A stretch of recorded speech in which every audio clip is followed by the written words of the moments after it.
RFM, le meilleur de l'auto. Et ce matin, avec Christophe Damron, Hyundai passe à la vitesse supérieure. Le constructeur coréen prépare l'avenir. Pour faire simple, vous avez actuellement les véhicules essence et les voitures diesel. Demain, vous aurez le choix entre l'électrique et l'hydrogène. Aujourd'hui, Hyundai présente deux produits qui repoussent les limites de l'autonomie.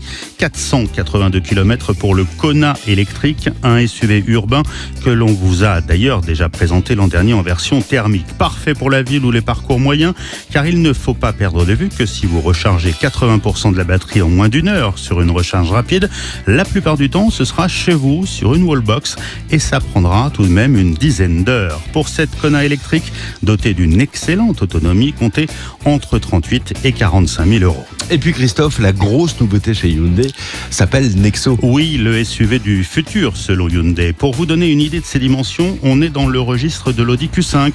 Alors le Nexo, c'est un véhicule lui aussi électrique, mais qui fonctionne avec une pile à combustible alimentée à l'hydrogène.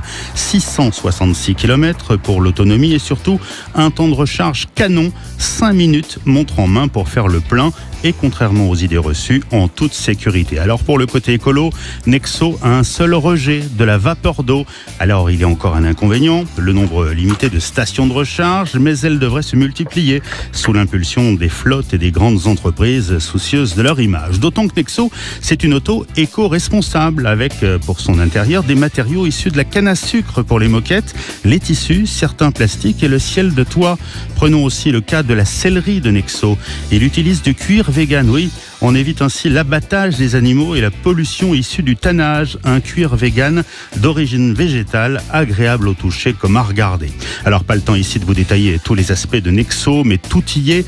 Conduite autonome, sécurité maxi, des poignées rétractables, vous savez, comme sur les Tesla, pour améliorer encore l'aérodynamisme. Une auto facturée 72 000 euros dont il faudra déduire le bonus écologique et qui, en fonction de ses volumes, devrait voir son tarif sérieusement baisser dans les prochaines années. Merci beaucoup Christophe et bon dimanche.